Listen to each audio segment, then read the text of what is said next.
Hello. Welcome to my channel. If you've been here before, thank you for being here again. This is my third attempt filming this video today because I've been having some sound issues. So this is the last time we're doing it, so I hope it sounds fine. Today I'm going to be talking about my most favorite thing in the world to talk about, which is the Oscars, the Academy Awards. The ceremony is tomorrow, Sunday, March 15th, starting at 7 p.m. Eastern. So today's Saturday afternoon. I've got to talk about them. In my previous video, I tier ranked all of the Oscar-nominated acting performances.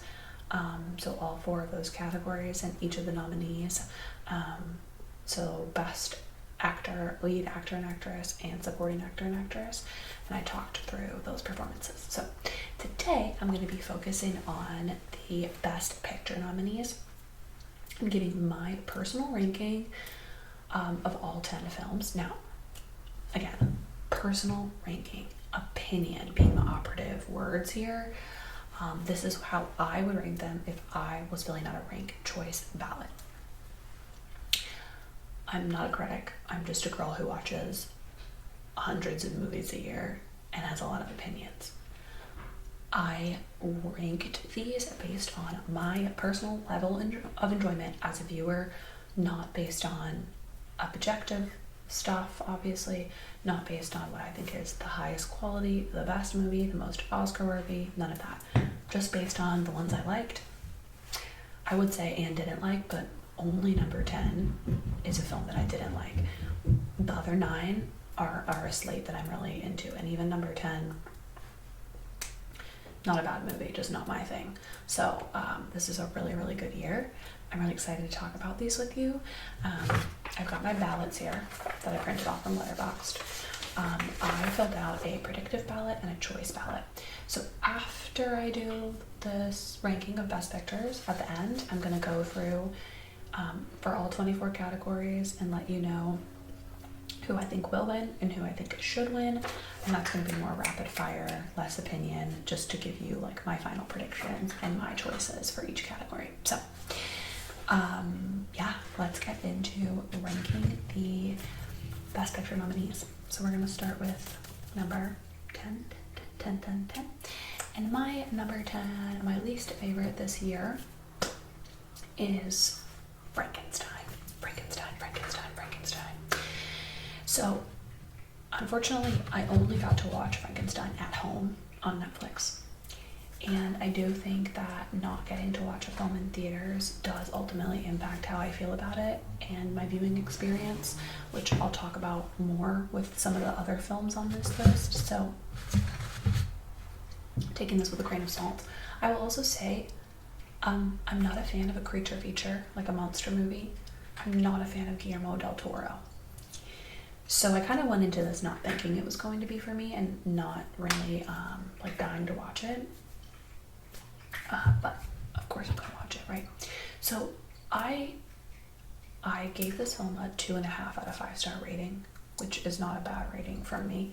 I'm pretty critical sometimes. I thought that Jacob Elordi, again, I talk about him in my acting performances video, but I thought he was fantastic in this role. I heard it was originally supposed to be Andrew Garfield, and then he had a conflict, so Jacob Elordi had to take over. I don't know if that's true, but crazy if true, because I can't imagine Andrew Garfield or anyone else playing a role like this. So for me, every time Frankenstein's monster was not in a scene, it didn't work for me. Oscar Isaac, really talented actor, didn't work for me in this movie. Mia Goth didn't work for me in this movie.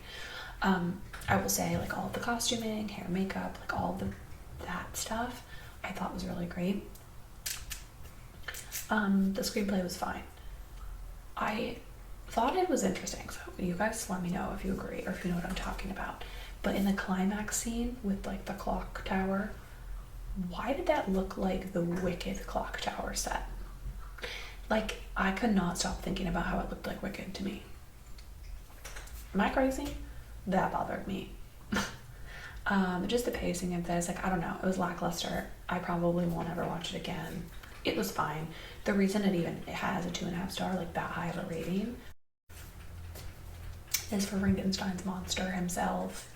So that's why Frankenstein is at number 10 for me. Before we go on, I also wanted to say real quick, No Other Choice, snubbed.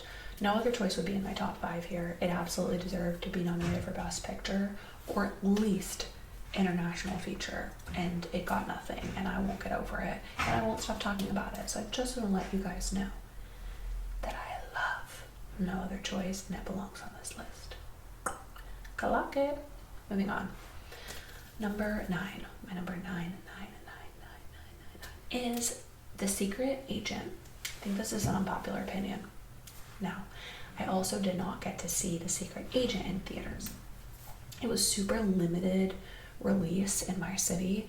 It was only in theaters for like a week or two, and at like one specific theater in my city, and I just couldn't make it out. So I had to wait for it to go on streaming. So I just watched it within this past week, unfortunately.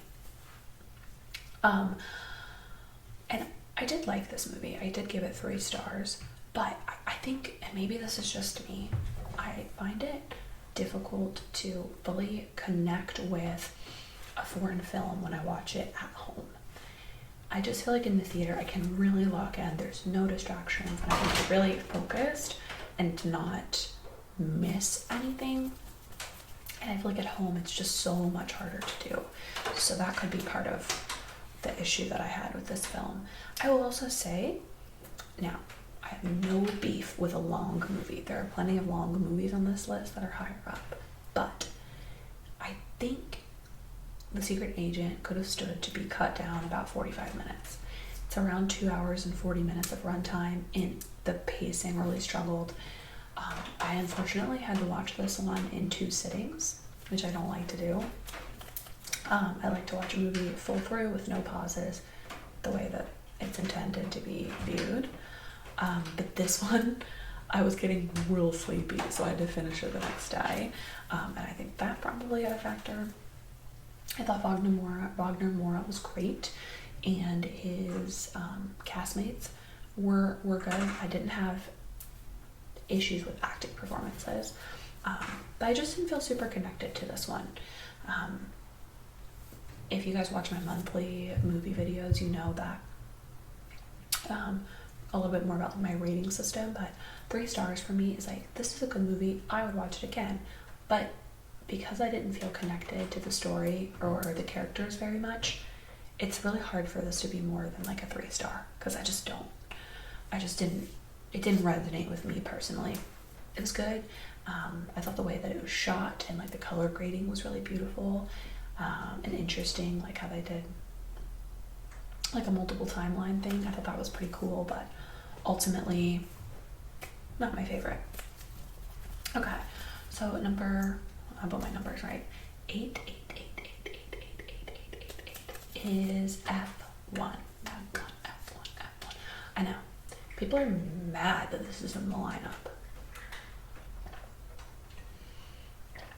But I kind of get it. It's got the below line nominations. It's got editing, sound effects. I think that's it. I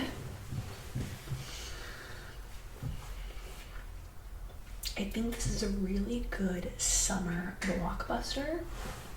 I saw it in the theaters when it first came out in the summer, and I just had the best time.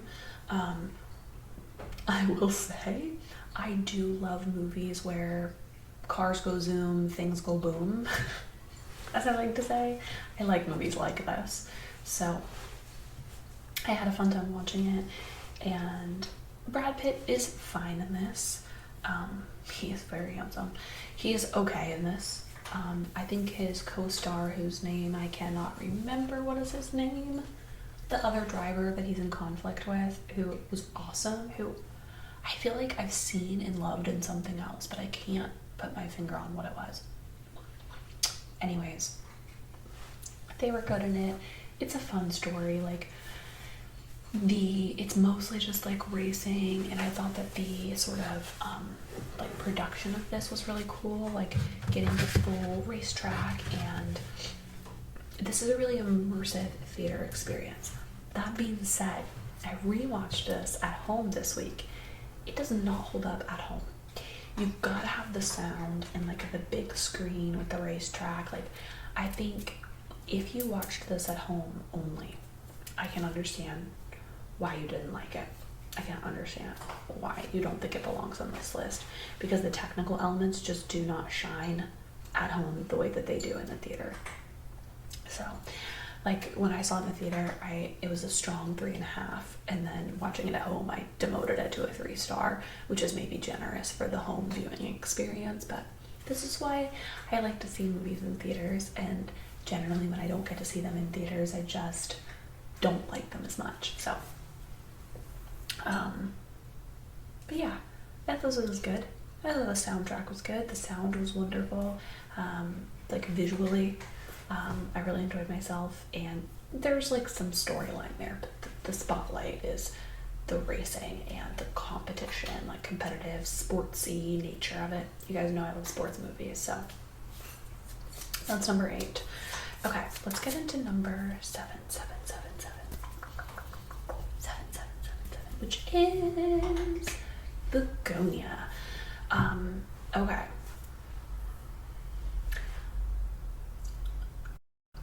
I'm actually getting tired of the Yorgos Lanthimos Emma Stone pairing.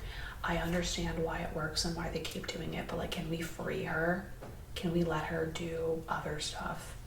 I'm sure that she's doing this because she wants to, but as a viewer, I would really love to see Emma Stone do some dramas again. That's just me.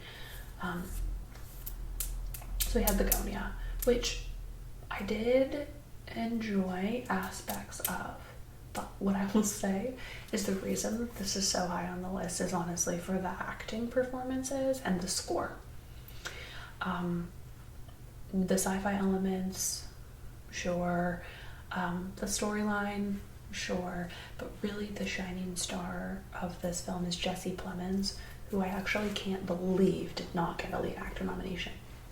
It's tough competition this year, but like, we could have gotten him in there. I think just, Jesse Plemons steals the spotlight and is the scene in every movie that he's in. I think of him in Warfare, right, where does like a 5-minute cameo. He's the best part of the whole movie. So I'd love to see Jesse Plemons also in more stuff that's not super weird out of the box. Like, I'd love to see him play a leading man in a drama. Just my opinion.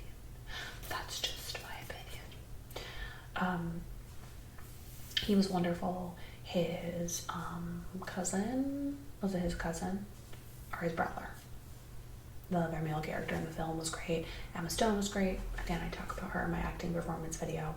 But like, she did this, then she did Kinds of Kindness, which I didn't like.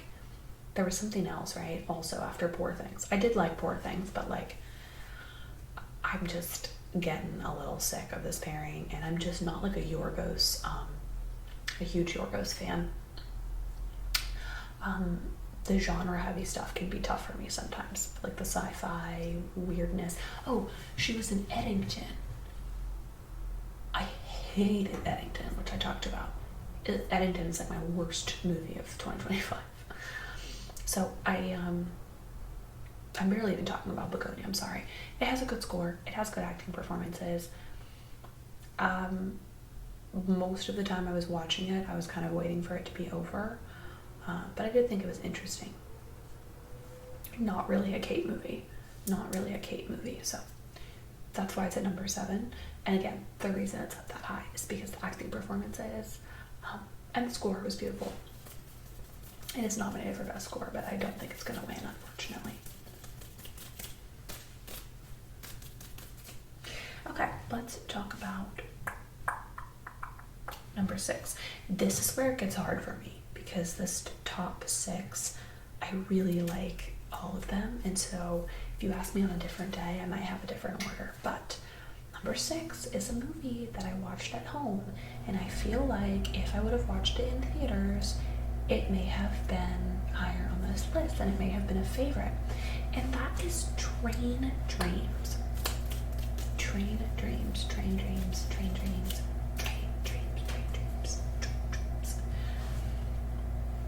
This film is delightful. Genuinely, the cinematography is just some of the coolest and most beautiful that I've ever seen. This was the most visually stunning film. Like, I would kill to see this in theaters. So like, if anybody wants to put it in theaters, I'm there. I am so there. Joel Edgerton, heartbreaking in this film. William H. Macy. I just love the story of this. I love the almost like simplistic nature. Okay, my heat kicked on and then we're having some issues again. I'm back. So I think what I was saying about Train Dreams is the simplistic nature of the film and kind of the story, I think lends itself to just like, it's like this like beauty and stillness. There's a lot of shots where there's not much going on, but it's really emotionally interesting and it's really visually beautiful. And I just had such a lovely time. Again, like, I would love to see this in theaters. If anybody, I don't know, it's too late now probably. I don't know if I'll ever get the chance to see it in a theater, but I would love to. This is one that lingered with me after I watched it. And I think the last 30 minutes of this film are just stunning, gorgeous, beautiful. What more could I ask for? This was a really pleasant surprise for me. Not because I thought it would be bad, I just didn't know it was going to have such like a lasting impact on me as a viewer. So I've got nothing more to say about Train Dreams, but I'm looking forward to rewatching it soon. Okay, let's get into my top five. And at number 5, I have Hamnet. I did not read the book. Tried to. Couldn't get into it, and I didn't want to force it just for the sake of seeing the movie. So I saw this in theaters opening day. It's opening wide release day. And I loved it. This is really, really good. This isn't necessarily my kind of movie, traditionally, but Jessie Buckley, which I talk more about her in my acting performance video, but Jessie Buckley is just stunning in this. There's a reason that she's winning all the precursors and is gonna win the Oscar. Like, this is one of the only locks of the season, and she is astounding. Paul Mescal I thought was good. Not his best performance, even in 2025, according to me, but he did good. He did a good job. Let's talk about Jacoby Jupe. Where do they find this boy? He's like the heart and soul of this movie, and I loved his performance. Everyone was great in this, and it's also another one that's really beautifully shot, cinematographically. Yeah, cinematographically, killed it. Really, really beautiful and emotionally just like a deep cut. I was not immune to the final scene. I also cried, me and half the theater. I did cry at the end. I did. They got me. It's emotionally heavy-handed in I think a good way, but this is the kind of movie that I don't see myself rewatching, at least not anytime soon. I'm gonna just let its impression on me just stay here. It was heavy enough that I don't need to go in for round 2. That being said, although I'm thrilled I got to see it in theaters, I feel like I need subtitles. I was like, what are they saying? I feel like I missed some things because I needed subtitles. I will also say I took my boyfriend with me to see this one. We both knew that it's not typically his kind of movie, but I knew it was going to be an Oscars frontrunner, and he wanted to come see it with me. So even he enjoyed it. Again, not his style, but like it made him emotional, and he enjoyed seeing the film. So definitely watch this one if you haven't. I really liked Hamnet. Okay, let's talk about number 4.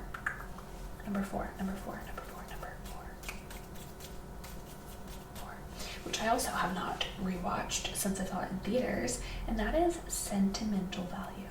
Sentimental Value, Sentimental Value. I feel like sentimental is such a good ASMR word. Sentimental, sentimental, sentimental, sentimental. Okay. Whoa. Whoa. This one got me. The design of the house alone, I was sold. In like the whole like history of a house, history of a home thing, I really resonate with, and that pulled me in from the start. Also, the acting performances in this are stunning. There's no wonder why all of the lead actors in this film are nominated for Oscars. That's for a reason, with the exception of one, which go to my previous video if you want to hear me talk about that. But this was really something. I love a family drama, and at its heart, that's what this is. It's like a family drama, which I eat them up every time.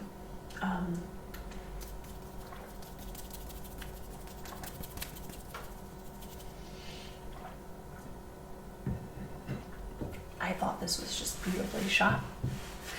I thought it was paced perfectly. I think this is a really, really good screenplay. It makes me want to see Joachim Trier's other work. I've never seen any of his other work. And anytime I watch a film and I immediately am like, what else has this director done? I must see it. That's how you know it's a good one. This really stuck with me. Again, I haven't rewatched it, mostly because I've just been letting it sit in my brain. And yeah, this one was really meaningful to me personally. I am the eldest daughter. I have 2 younger siblings. I too am a theater actor and performer with an absent parent. This was a big one for me. This was a really big heavy hitter, and I'm really, really grateful that it's getting the love that it deserves, and that it was widely released here in the States. So really, really enamored with Sentimental Value, and I think that it deserves all the praise it's been getting and more. I'm really, really excited, and I'm really hoping that it wins some awards, which I'll talk about at the end of the video when I go through my ballots. So Sentimental Value is my number 4. Okay, let's get into my top 3. We know them, we love them. I think the order of these might be controversial. Whatevs. My number 3 my number 3 is Sinners. Sinners. Whoa. I watched Sinners twice in the theaters during opening week. Yeah, I saw it opening night, and then I had to go back again. I think I saw it on a Thursday night, and then I saw it again on a Sunday afternoon or something like that. Whoa. I mean, the music is so cool. This, like, original screenplay, this is gonna win original screenplay. Like, this is going to win original screenplay. And if it doesn't, what's the problem? Well, there's another film on this list that I think is a better screenplay, but I digress. I thought this was so cool. I love the sort of, first of all, I love the setting. Anything happening in the American South, I'm here for it. I think it just makes for, like, I love a Southern accent. I love the cultural, like, musical influences, the costume design, all of those things. I just think that, like, a vampire movie set in the South during Jim Crow era, crazy. It makes me think of, what's the Grady Hendrix novel? Like, Southern Book Club Vampire. I can't remember the title of it, but if you know what I'm talking about, then you know what I'm talking about. And it kind of reminded me of that, but again, really stacked acting performances. I talk a lot about this in my acting nominee video, but Miles Caton, where did he come from? Because man, can he sing and act and do all the things. But like every time he was on screen, I was locked in. I was locked in on him. Also, what the heck is his name? Jack O'Connell. Yeah, I was literally about to say Josh O'Connor. Jack O'Connell. I'm hoping that's his name and that I'm not embarrassing myself. As the evil vampire. Whoa. He was so cool. Like, the Irish jig, the folk songs, the jazz music, the country music, like, this was so cool. And the like fever dream cultural music montage, I was like a baby watching Cocomelon, you know what I'm saying? Whoa. I don't know, I keep saying whoa about this movie, but I just haven't seen anything like this. It's so original, it's so interesting. Ryan Coogler, The Man That You Are. I don't think I've seen any of Ryan Coogler's other work. I kind of want to now. I really liked this, and I think that whatever it wins, it is deserving of, even if it wouldn't be my first choice for whatever category. Whatever this film wins, it deserves to win. I think it's really, really cool, like culturally and with the Oscars, that we're getting a black focused, like black centered vampire film is getting all of these nominations. I think is so cool. Like, the Oscars don't typically nominate movies like this, and the fact that it broke the record for most nominations for a single film in Oscars history was 16. That's pretty cool. So yeah, I'm really a champion for Sinners. Obviously it's not my favorite on this list, but I think it's really cool what's happening and everybody talking about it. And I think that Sinners is going to get more people to watch the Oscars that might not normally, so that's cool. Okay, number 2, we're getting into the nitty gritty. And you guys, if you've been watching my channel, you already know what my top 2 are, and that's perfectly fine.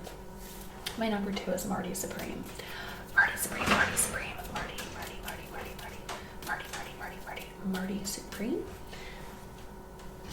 My cat's like sleeping in the printer, so that's what all of that hooting and hollering is back there. I saw Marty Supreme also twice in theaters. Man, really did something for me. This is absolutely Timothée Chalamet's best acting performance. Also, Tyler, the creator, put him in more movies. I thought everybody's acting performances in this were so fantastic. I had the best time from start to finish. I was locked in. My boyfriend loved this one too. We were just locked in. This is exactly what I thought it was going to be, what I wanted it to be, what I hoped for. It just hit the spot from start to finish. I was so deeply invested in Marty Mauser's journey. Even though he's an asshole, who cares? Like, since when do we need a likable protagonist for us to root for him? Like, since when? That's crazy. I think this movie has everything. It has sports, it has inner conflict, it has family drama, it has sex, it has some taboo kind of weird stuff going on. I don't know what else I didn't say. Music, sports, competition, sex, friendship, family, coming of age. It really has all of the elements that I love in a film. I also am just a fan of the Safdie brothers in general, so this was my most anticipated film of 2025, and it really delivered for me. I'm terrified that it's going to goose egg at the Oscars. I don't think it will, but if it does, I will be really disappointed, because I just think that Marty Supreme is supreme, sublime, if you will. I freaking loved it. And I'm attending a red carpet, like, Oscars viewing party, and I'm dressing up as Marty Mauser in, like, the final scene. So I've got, like, the dress pants, the shirt, the tie, the ping pong paddle, the glasses. So let me know if you guys want me to show you photos of that after, I don't know, my next video or something. But I love Marty Supreme. Can't wait to rewatch it at home whenever that opportunity presents itself. And by this point, you guys know my number one. It's a lot of people's number one for a reason, and that is One Battle After Another. One Battle. I saw this twice in theaters, and then I rewatched it a couple weeks ago at home, and it's just perfect. It's perfect. Every acting performance, even the cameos, even like the nurse that takes his blood pressure, like, are we kidding? This is so well thought out. Paul Thomas Anderson deserves his flowers. This is his 11th Oscar nomination, and he's never won. So tomorrow is his time. Leonardo DiCaprio, hilarious in this movie. The production design, the cinematography, the car chase scene. That is my favorite car chase scene in cinematic history.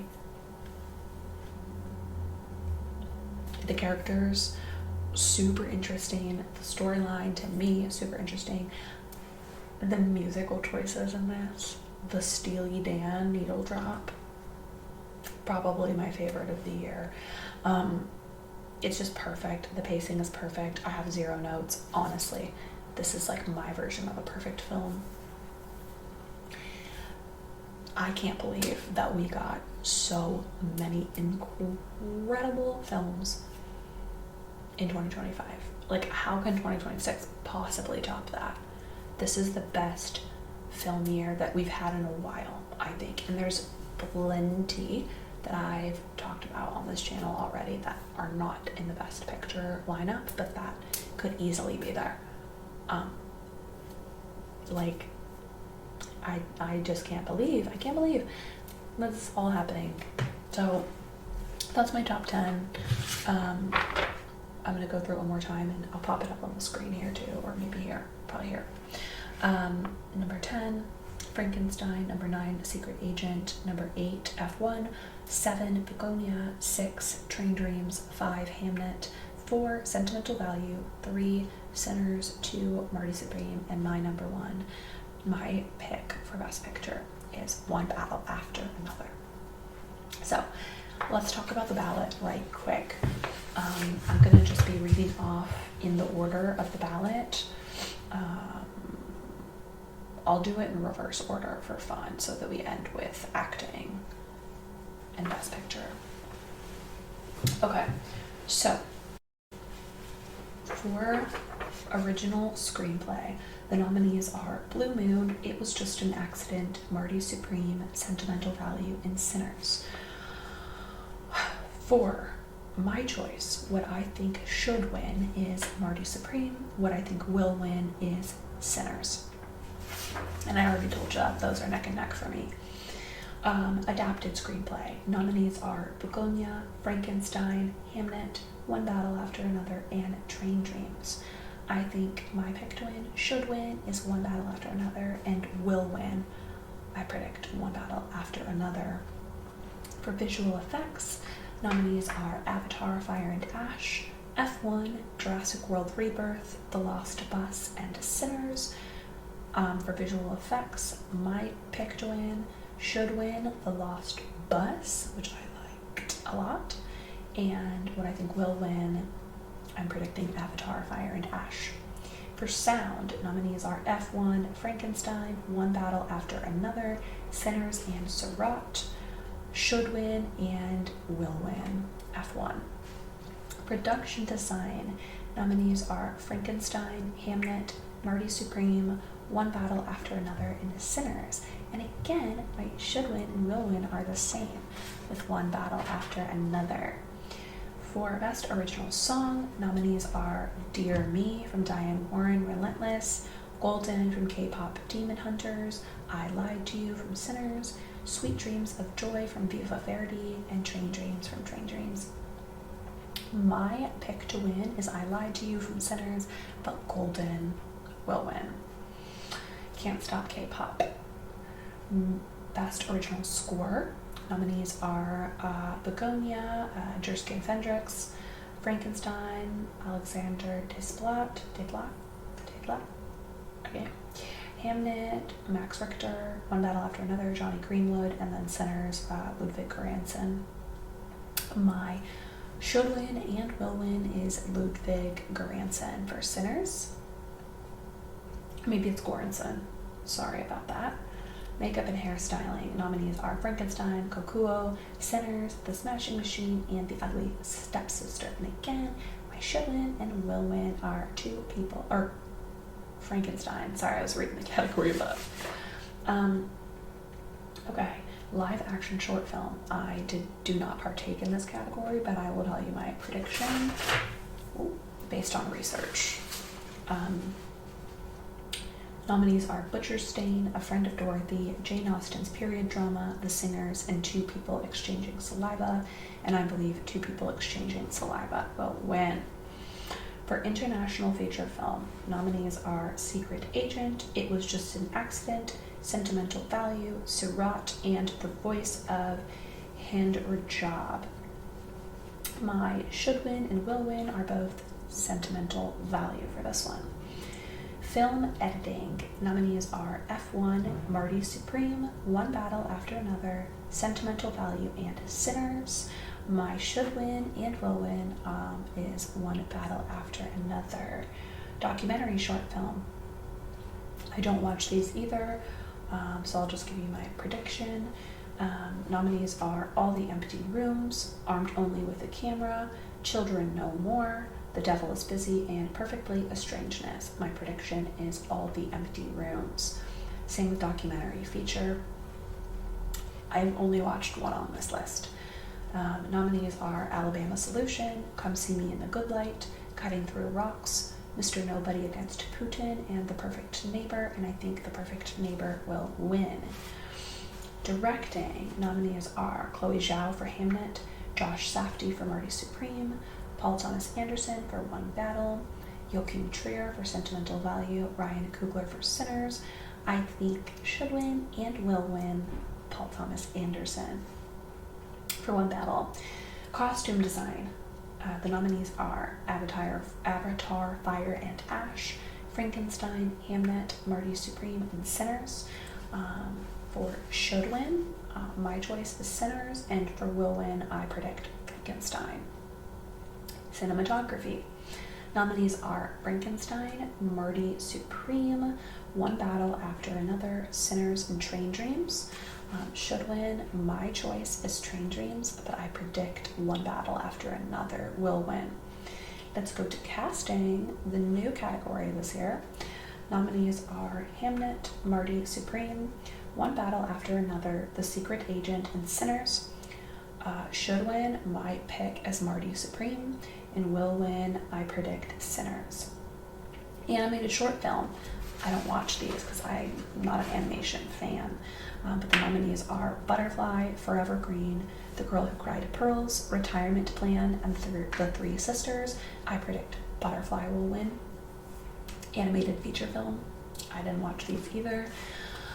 Nominees are Arco, Elio, K-Pop Demon Hunters, Little Amelie, and Zootopia 2. I predict K-Pop Demon Hunters is, of course, going to win. Okay, acting. Actress in a supporting role. Nominees are Elle Fanning, Sentimental Value, Inga Imsdatter Lilius, Sentimental Value, Amy Madigan, Weapons, Wunmi Mosaku, Sinners, and Tiana Taylor, One Battle After Another. My choice, who I think should win, is Inga Imsdatter Lilius for Sentimental Value, and my prediction for who will win is Amy Madigan in Weapons. Actress in a leading role, The Lock of Locks. Nominees are Jessie Buckley for Hamnet, Rose Byrne for If I Had Legs I'd Kick You, Kate Hudson for Song Song Blue, Renata Reinsva for Sentimental Value, and Emma Stone for Begonia. I should win and will win is Jessie Buckley for Hamnet. We're almost there, gang. Actor in a supporting role. Nominees are Benicio del Toro for One Battle After Another, Jacob Elordi for Frankenstein, Delroy Lindo, Sinners, Sean Penn, One Battle After Another, Stellan Skarsgård, Sentimental Value. My should win and will win is Sean Penn for one battle. We'll see. An actor in a leading role, arguably the toughest race. Guys, nobody yell at me for my picks here. Nominees are Timothée Chalamet, Marty Supreme, Leonardo DiCaprio for One Battle, Ethan Hawke for Blue Moon, Michael B. Jordan for Sinners, and Faulkner Mora, The Secret Agent. My should win and will win is Timothée Chalamet for Marty Supreme. Calling it. And Best Picture. We'll run through them one more time. And the nominees are Begonia, F1, Frankenstein, Hamnet, Marty Supreme, One Battle After Another, The Secret Agent, Sentimental Value, Sinners, Train Dreams. My pick for should win and will win is One Battle After Another. Thank you very, very much for watching if you're still here. I hope that you've already left your comments down below. If not, please leave them. And if you're still watching, subscribe to me. I talk about movies a lot on this channel. I talk about other things too, but I talk a heck of a lot about movies. So thank you so much for being here. I hope that you're staying safe, happy, and healthy. And happy Oscars. Bye.